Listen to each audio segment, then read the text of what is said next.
Shareef with the Hour of Power.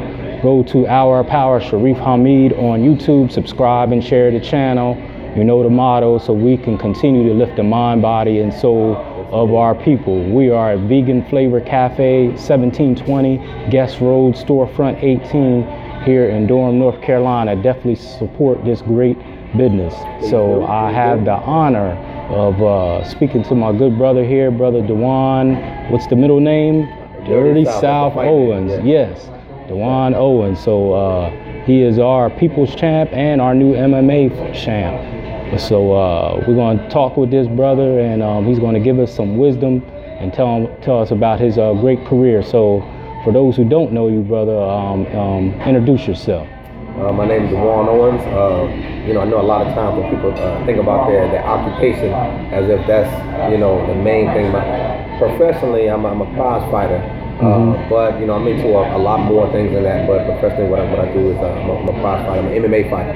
MMA is short for mixed martial arts, which is just I don't know if you're not familiar with it. It's like boxing, kickboxing, grappling, jiu-jitsu, wrestling, pretty much everything together. It's really close to an actual fight, barring things like, eye gouging and, sticking your finger in, orifices, things like kneeing in the private. Yes, indeed. Right. Yeah, no stuff like that. But outside of that, you know what I mean? It's what it is.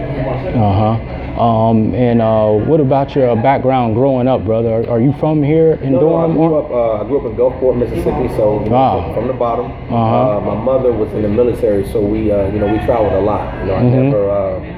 So I had to become a people person, right? I know that get used to communicating with people. We used to move like every 2 years, man. So I've lived in, pretty much up in almost everywhere in the country.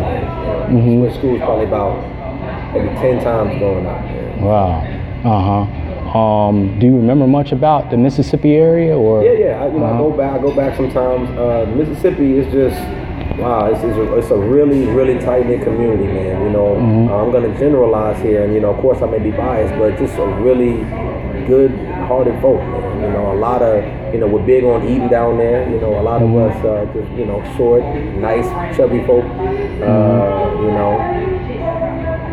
That's pretty much, generally speaking, most people in Mississippi, my grandmother, she'll invite you in the house. She don't have to know you, if you're out there looking hungry.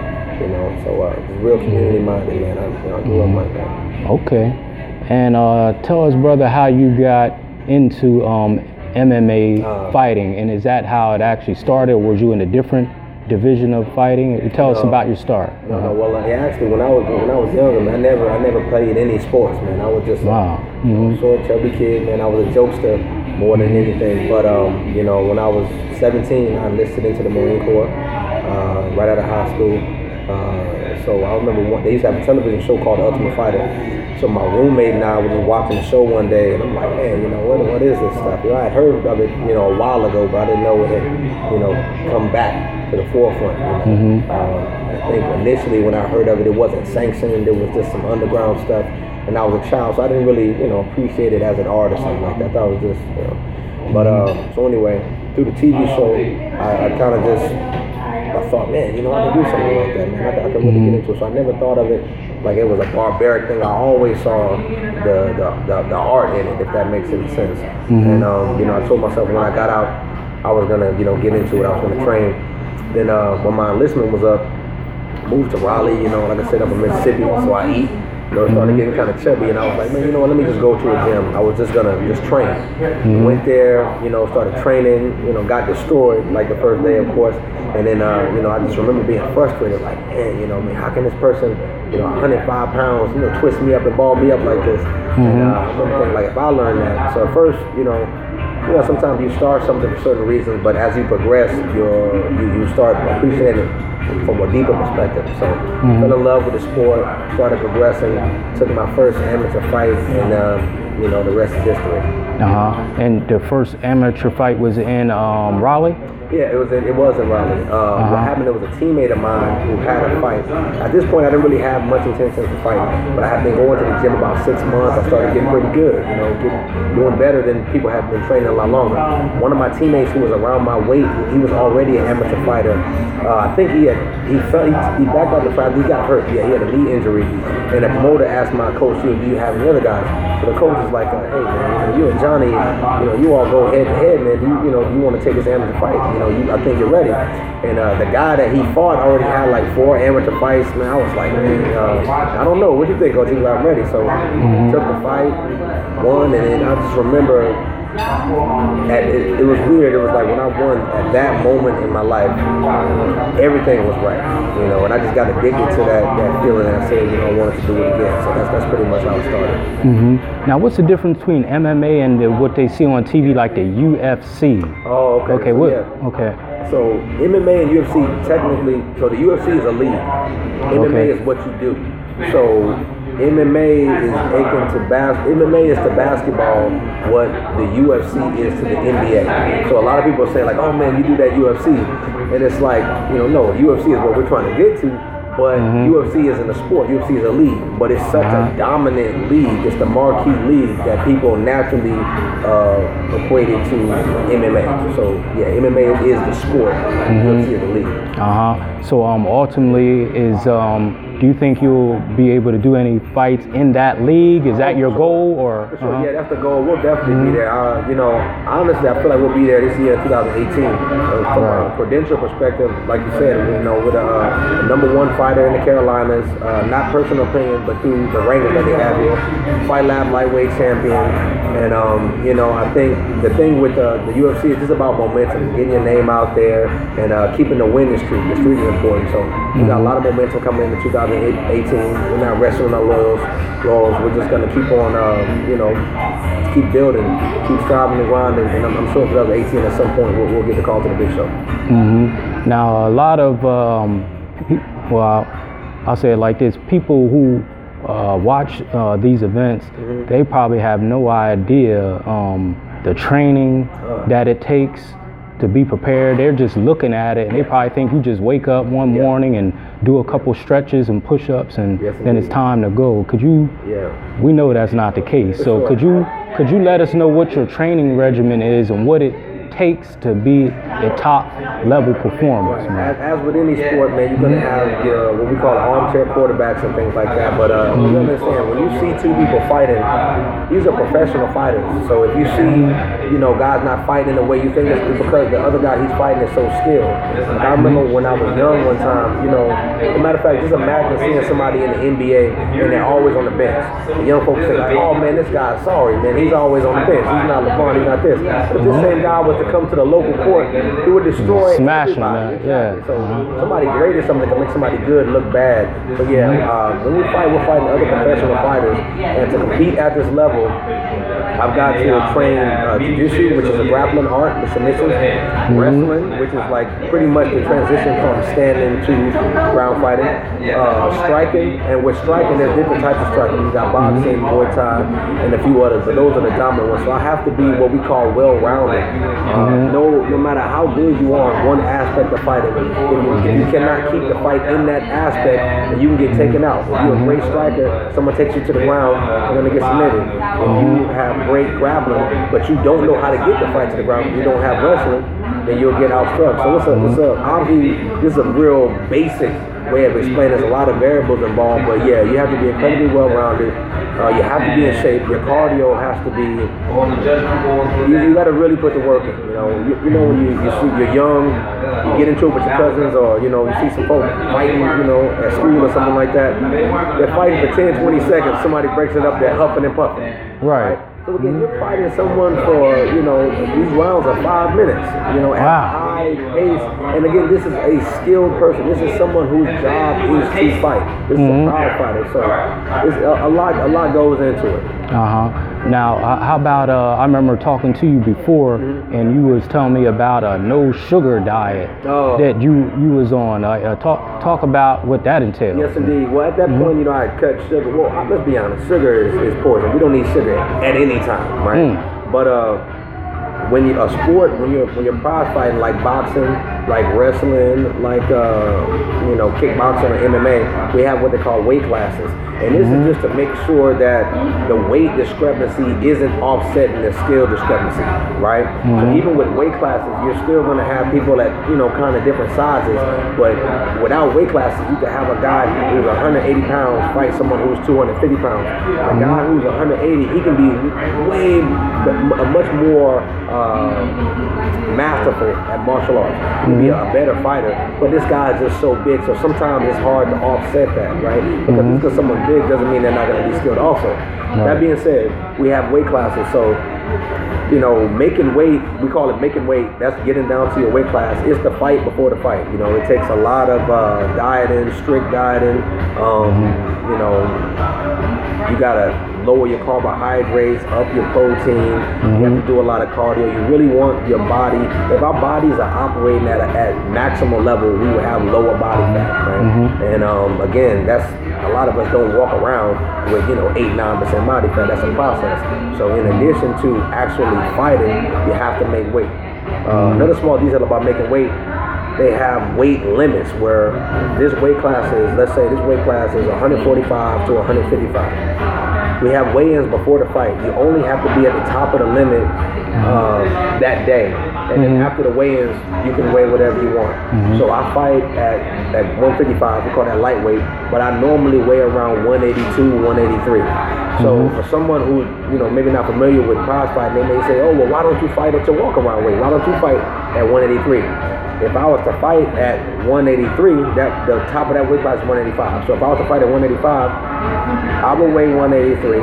The guy that I fight would weigh 185 wins, but by the time he gets in the cage the next day, he will be about 205, 210. So even though I fight at 155, I get into the cage at about 170. But after I rehydrate, get all these carbs and electrolytes back in my body. So another, kind of misconception, people say, oh, well, how come you gain 10, 15 pounds in one night? Right now I'm about 184, so I can't gain 10, 15 pounds overnight. It's impossible. But when you're dieting, when you're lowering the carbohydrates, when you're lowering the sodium, and then even after that, the last couple pounds, we go to the sauna and sweat it out. Don't drink it to it. When your body is just depleted. So when you absorb all those carbohydrates, all those calories, all those nutrients, all that water, your body's holding on to it, and you feel reinvigorated, right? So there's a lot of manipulation. It's a science to it, but that's in layman's terms. I don't want to get too deep into it, but it's a lot to it behind the scenes. So while you're training and on the diet topic, like what is it that you can eat and not eat? Can you eat pasta? Can you eat hamburgers, French fries? Like what is it that you can eat and not eat? So depending on how late, because again, fighters are pretty much contractors, right? We get fight offers, you say we're going to take the fight, you negotiate the price, you have your opponent, things like that. But just to give you an example, let's say I have a fight 2 months from now. That's perfect timing, to have a fight. That's not what we call late notice. I would gradually wean myself off of certain things, right? This is something that some of you all can add to, your understanding of nutrition too. If you do like a cold turkey diet, like, okay, I'm just going to, not cold turkey diet, but if you stop eating bad things just flat out, and then you severely restrict calories, restrict certain meals, not only are you more likely to binge, but mentally it's just tough. If you reach your goal, how do you celebrate reaching the goal? You're gonna eat. If you don't reach your goal, it's like, oh man, I fucked up. I didn't reach my goal. You're depressed now. What do? You eat. So what I do is I slowly wean myself off of certain foods, and then I don't miss them like that. I say, okay, obviously I'm not gonna eat out anymore with 6 weeks out. Okay, now I'm gonna cut out the bread, because again, bread, we don't eat bread at all, honestly. I'm gonna cut this out. Then it's like, okay, I'm not gonna drink anything that has calories in it. I'm gonna drink the water. And then the last 2 weeks, like, okay, I'm gonna lower my sodium, my salt intake, because sodium makes you retain water weight. So I just gradually wean myself off of certain things. I've upped my protein intake, and up my fat intake, which is like, almonds, things like that, and I lower my carbohydrates. I try to get the majority of my carbs from vegetables and things like that. If I need a heavier carb, I will have like a sweet potato, because obviously you still need carbs for energy, because I'm still training, right? I'm still sparring, things like that. But again, you know, sweet potatoes, not potatoes, or definitely not any other type of heavy starch or something like that. So. You're very knowledgeable in your diet. Do you have a dietitian to help you with these things, or do you have someone real skilled in this with this, or like, who helps you with these things? Just over time, as with anything, when you are your field of expertise, you constantly acquire knowledge. So I've talked to, I don't have a dietitian or something like that. You don't have one, okay. Like that. But I have friends who are you know into this. I read a lot, and a lot of it, honestly, when it comes to prize fighting, this trial and error. You know, like I said, I'm a professional fighter now, but I was an amateur fighter first, and then even when I was what we call a baby pro, somebody who's new in the game, you're constantly adding new skills and refining them. This doesn't work. So I'm not just talking about something that I've learned in a course, you know, a curriculum that I haven't applied. I've applied all of these things. I know what works. I know what doesn't work. And the same with most fighters. So a lot of it just on the job training, unfortunately. And what would you do? Is there any particular person you can think of that was like your toughest opponent, or you learned the most from?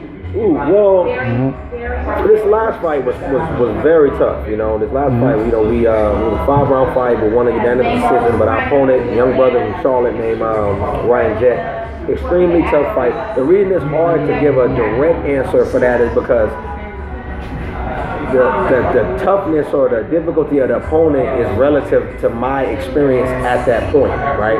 So I could have there's some fights that I had that were tough as amateurs, but I can't say this is my toughest fighter, because if I was to fight the guy now, I would destroy him, right? But I was at a different point in my development at that point. You see what I'm saying? So at that point in my skill set and my development as a fighter, that guy may have been the toughest for me or thing like that. So right now, obviously, I'm the most skilled that I've been, and this last fight was extremely tough. So I'm thinking this last guy we fought, Ryan Jett, was definitely one of our tougher opponents, man. Not the most skilled opponent, but remember, skill is priority, but there's so many other things that are important, so many other attributes.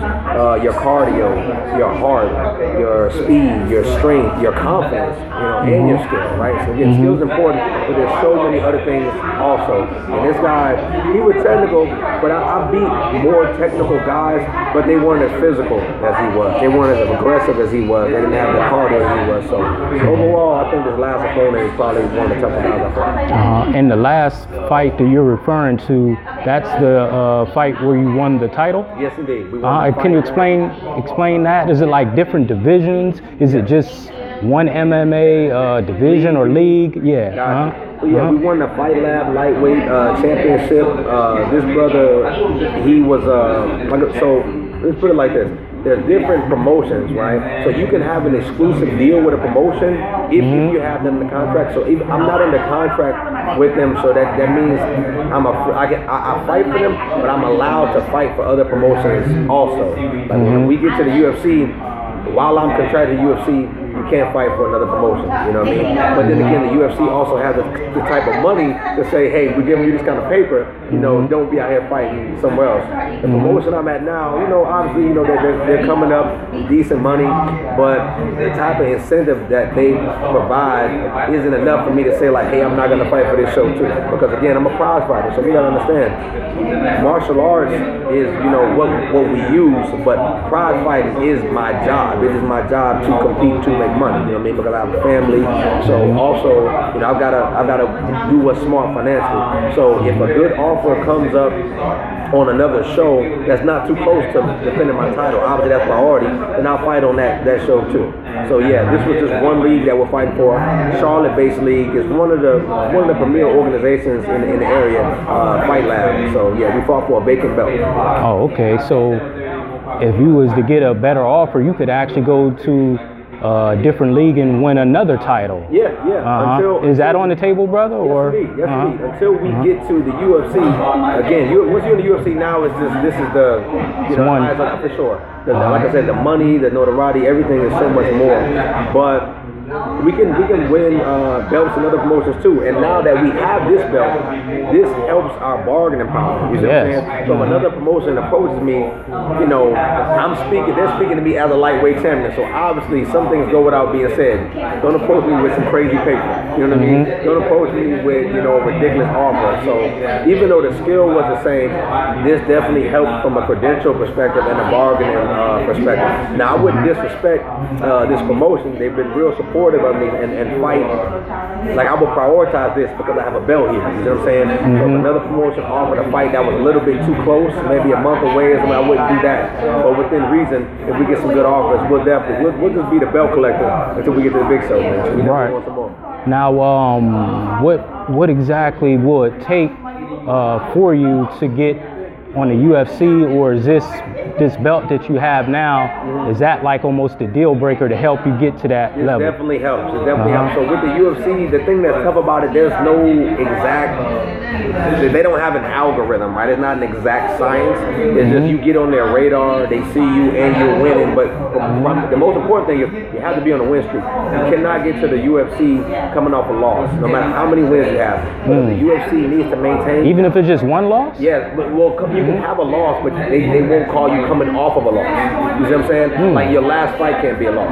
Oh, so you can lose, yeah, as long as you're winning when they call you. Because they need to maintain the idea that the UFC has the best fighters in the world.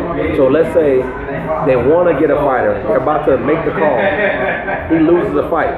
They gotta say, oh shit, you know, we can't call him now. He has to win some more, because if he loses and then he gets in the UFC and he starts beating people, that puts in people's mind that, oh, there's somebody outside the UFC that's better than people in the UFC. And from a business perspective, they can't do that. And that, you know, I get it. So we just gotta keep rolling, keep the numbers going, and we're on the radar. Okay.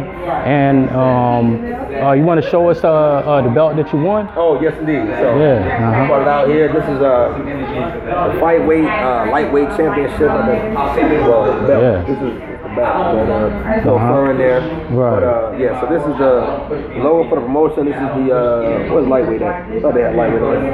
Oh yeah. So it's the weight class. 155 is the max. So yeah, man, blood, sweat, and tears went into this, man. Literally. Not tears. His tears.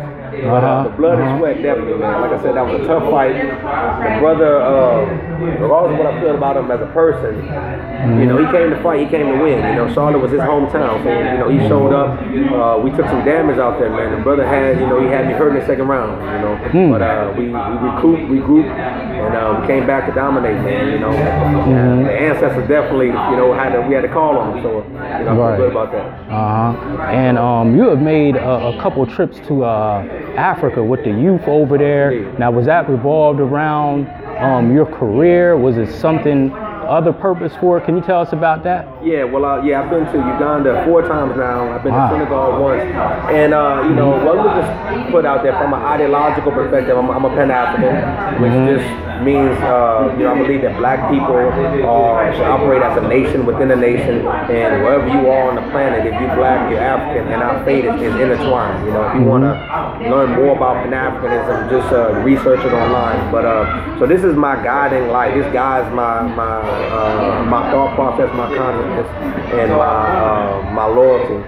So when I went to the motherland, I was going to teach our people self-defense. I was teaching free self-defense seminars to everybody, but I'm primarily trying to combat gender-based violence, right?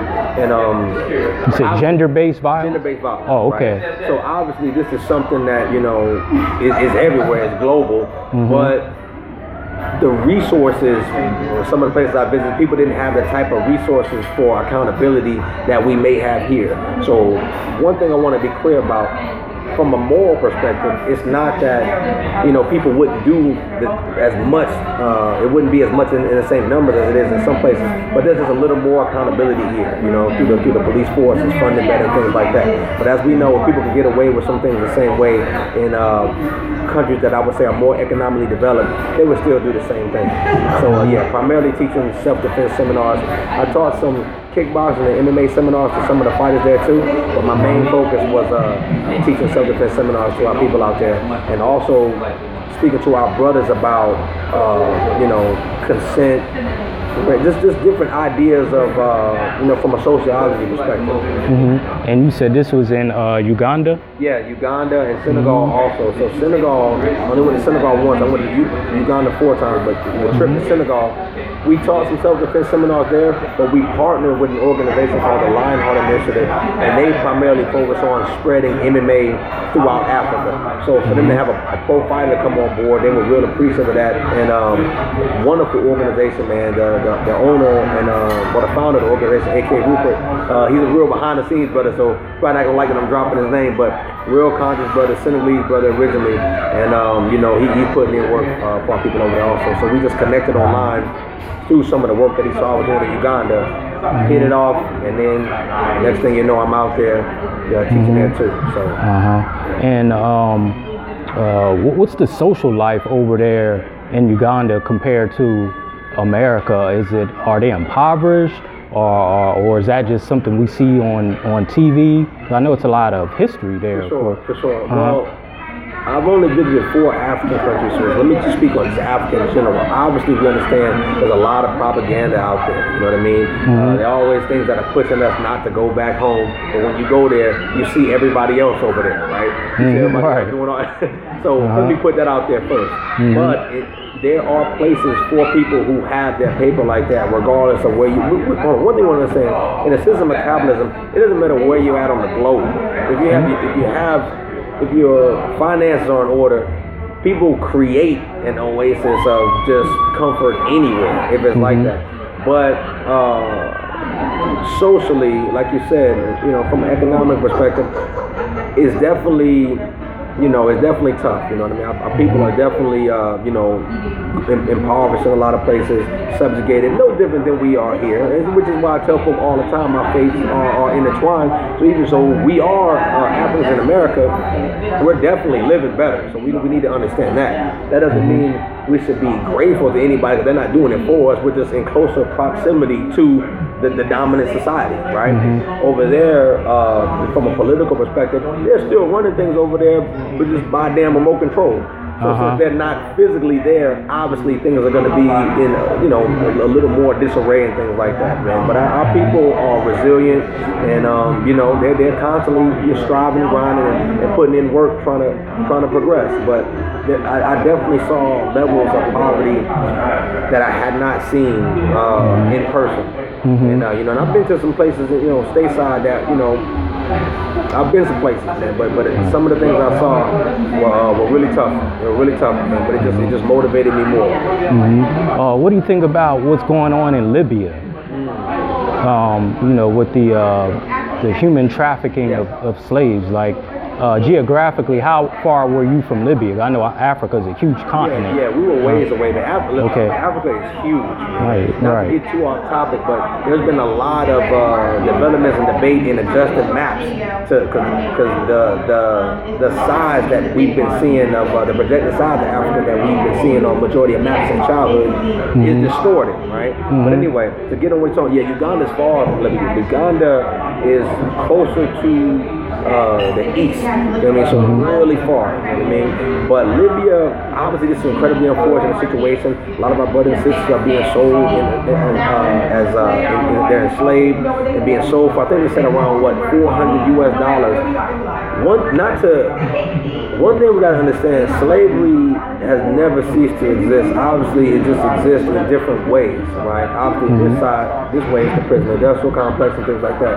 But some of the harsher forms of slavery, you still have children sold into slavery. That's never stopped. You still have, unfortunately, sex trafficking, which is slavery. That again, that's never ceased. So when we talk about, if we're talking about power, if people talk about, if someone has the power to do something, a lot of times they're going to do it. So what we need to do, instead of focusing on why people doing things like that, is just empower ourselves so we can, obviously stop the oppression and subjugation of our people. But to get back to your point, your question, you know, from what I've read about the situation in Libya, like I said, it's incredibly unfortunate, man. And as with most folks with some level of consciousness, sometimes when you read things like that, you can't help but feel a sense of helplessness. Like, you know, what can I do? You know, what can I do more? You know, you hear people say like, oh, we can sign this petition, we can do it, and it's like, I'm not knocking, you know, people who like. There's no blueprint to fight this anyway, right? There's no, but at the same time, all of this stuff, it just makes me want to do more. It makes me want to improve my platform, want to empower myself in more ways so I can, you know, if I could, I would physically, you know, it's tough. Right. Actually, my producer of this channel, brother Ty Prince, he's viewing, and he asked, how well does the people of Uganda speak English? Oh, wow. So, wonderful question, brother. So, the people in Uganda, they speak English incredibly well. Unfortunately, the reason why is because we're colonized. So, English is actually the, what do you call primary language? It's the official language. So, the language that our Ugandan brothers and sisters speak is a language called Luganda. Right? Okay. But they can only speak English in schools. You see what I'm saying? So it's not a social language. It's just like that's the ancient language. But what's respected and what's taught and what's, you know, in any form of business or anything like that is English. So like I said, Senegal was a different story. That was told no one there spoke English. But they spoke a language called Olaf and French. But back to your question. Everyone there pretty much speaks English. The more educated, the more formal education they have, the better their English. But, you know, it wasn't a language barrier for me when I was there because of that. And I think that's probably why I went to Uganda probably 4 times more so than, you know, any other place. Oh, okay. All right. So, Brother Ty, I hope that answered your question. Great question. What's your next move fight-wise here in America? I know you just won the title and you're probably resting and enjoying your family. Like, what's your next move? Man, I'm just getting back on the grind, easing back in the grind. This is my first week training consistently. As you see, your brother, boy, if you see my pictures from fight day, I look totally different now. Your brother put on about 20 pounds, so I'm feeling good. The opponent isn't no contract signed. We got what we call a verbal agreement, you all. Okay. You know what I'm saying? Remember, they have to reach out to their camp, reach out to us. So we've got an opponent. They got an opponent in mind that they won. The fight, what I can say is the fight is March 17th. I'll be making my first title defense, and we're definitely going to defend it. We're going to defend it until we get to the big show. It's going down in Charlotte at the Grady Cole Center. So, you know, there's plenty of time before the fight. I'll be doing plenty of promo. So if anybody want to come out there and watch your brother represent, it's definitely going down again March 17th in Charlotte at the Grady Cole Center, and that's one of the bigger venues in Charlotte. So real good facility. Is that like close to downtown? Yeah, it's downtown. It's downtown. They have a lot of like football, basketball there. One of them. And kind of closing out, brother, what's your view about what's going on with black boys and black youth, you know, here in America? Is there anything you think that, you know, we can do to help improve their condition, or what's your observation of what's going on with them? We got so many different issues. Yeah, but for sure. That's exactly what I was going to say too. So 2 things real quick, man. You know, whatever going on with black boys, black youth, it still affects black women. So when I think of things, all I think about is black people. You know, when things affect black girls, it affects black boys, black men. So it's all black people. But if we talk about the unique problems that affect our young brothers, we got to understand in a system of capitalism, power is primarily divided by finances, right? And they have the dominant society has switched from a labor force where, I mean, if you think about it, back in the day, a brother could, you know, he could be the manual, just a worker at a factory or something like that. He can support a family. He can support a wife and a couple of kids. You know, they wouldn't be balling, but they'd be doing okay. Now, obviously, you know, that's definitely not the case. You pretty much got to have 2 incomes coming in. Men are being socially, obviously, everyone's familiar with the school to prison pipeline, and it's not that doesn't affect young sisters, because it definitely does. But in my opinion, I think young boys are a lot of times the target for the prison industrial complex, and plenty of traps laid out there. You see young brothers getting suspended at extremely high rates, and sisters, it's tough. You know, our children getting suspended at higher rates than when suspended. You're missing school. Not only you missing school, you know, so when you go back, you're behind. And now when you don't know what's going on in the class, what are you going to do? You're bored, so you're showing out. It's just a vicious cycle. And then once you in those revolving doors, it just keeps on going. And then, you know, we don't have the safety nets that a lot of other people have. Besides the fact that they won't even be in those positions a lot of times, we don't have those safety nets. So it's incredibly tough. It's a war on our people in general. So I don't have to specify and say there's a war on children. We all know we live in a system of white supremacy. Everybody knows what's going on. Let's call a spade. We know what it is. So we need to compete. We need to be competitive. We need to empower ourselves, support each other, and we got to fight this battle on every front. We have to fight it, you know, academically, socially, for my spiritual warriors out there, regardless of what you believe. We have to fight it spiritually. Anything that's going to empower us, right? We got to get off of separating ourselves. I mean, honestly, to me, by anything. Like, I don't give a damn about perceived class, status, wealth, whatever. None of that stuff matters, right? We're all in the same boat. So yeah, that's how I feel on that. But yeah, definitely for the young brothers, I think. Now let's talk positive for a second. What we do and what we can do, but what we need to do better is our mentoring. You know what I'm saying? Young brothers. And I'm going to put my brother Shareef for a second. As you know, he works with me. You know what I mean? We need more brothers stepping up that are not just taking care of their children, which again, that's a beautiful thing, because we know black men do that, regardless of what the propaganda says. We need to make sure we're stepping up and we're being, strong, positive male figures for other children also. What's going on? I think that's another thing. We want to shield them from a lot of stuff. So we're lying to them, or we're just not telling them about it. But if you are not telling them about it and they're not aware of these traps out here, then to me, when something happens to them, you're an accessory. You know, in my opinion, you're an accessory to murder. But if that sounds a little too extreme, you're an accessory to whatever they wound up getting into because you did not prepare them, right? There's no shame in you saying, I don't know, or, you know, I don't know what how we're going to combat it. But tell these kids the truth, because they're going to find out anyway. And if you do not teach them, they're going to cope with it in very destructive ways. Right. There's so many ways you can cope with it. I'm not even going to get into it, but some of them are drug abuse, violence. You hear me? You know what I mean? There's so many ways, you know. Right. Especially in a system where the dominant society can put trinkets out for people to do destructive things. You know what I mean? Oh, you want to harm people? Cool. We'll give you a trinket for that. You know what I mean? So now it's more sensitive for people to be cooning and all kind of silly stuff like that. But without getting too off topic, we definitely need to make sure we're stepping up our mentor, and that's something that we can control outside of finances or something like that, right? This is something that you can do with simply your time, putting your time in, right? Somebody say, I'm extremely busy, I don't have time, then cut the fat, cut the fat out of your schedule. Everybody has time during the day, regardless of how busy you are, where you're not being extremely productive. Cut some of that time out. Cut some of the television, the Instagram, whatever time out, and use that to make sure you're mentoring folks. So. Right. Okay, brother. Well, finishing out, promotion and advertising wise, anything you want to put out there, to put your brand out there, to let the people know how to get a hold of you? You already told us what your next bout is, and I'm going to put that out there also on the channel. Anything else you want to tell us?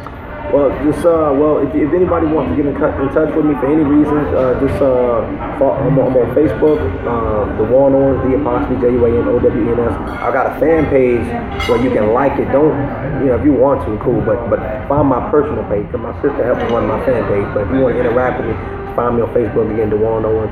I'm on Instagram also, but I'm not on there as much as I'm on Facebook. So that's D'Juan, DJUN. I think it's 4 underscores. But again, I just want to say much love and respect to the family out here. Keep striving and grinding. Keep inspiring. Just keep pushing. Like I said, just fight this thing in any way you can, no matter what your occupation is. You a teacher, be a revolutionary teacher. You know what I mean? Whatever you are, just keep keep our people in the forefront of your mind, and don't be, regardless of how bleak it is, you know, we'll win, we'll overcome. Don't let this system beat you down spiritually, okay? And make sure we're talking to like-minded folk too. Because sometimes when you're out there, you can feel like you're the only one that sees things the way you do. It's a lot of people out here who feel the same way you feel, and sometimes you need that fire rekindled. So just make sure you're reaching out to your people and you know, putting that good energy out there. That's pretty much it. All right. Well, this is our good brother, D'Juan Dirty South Owens, the new MMA champion, the People's Champ, and the MMA Champ in the light heavyweight division, right? Yes, lightweight. Lightweight. Yeah. Light heavyweight right now. Right.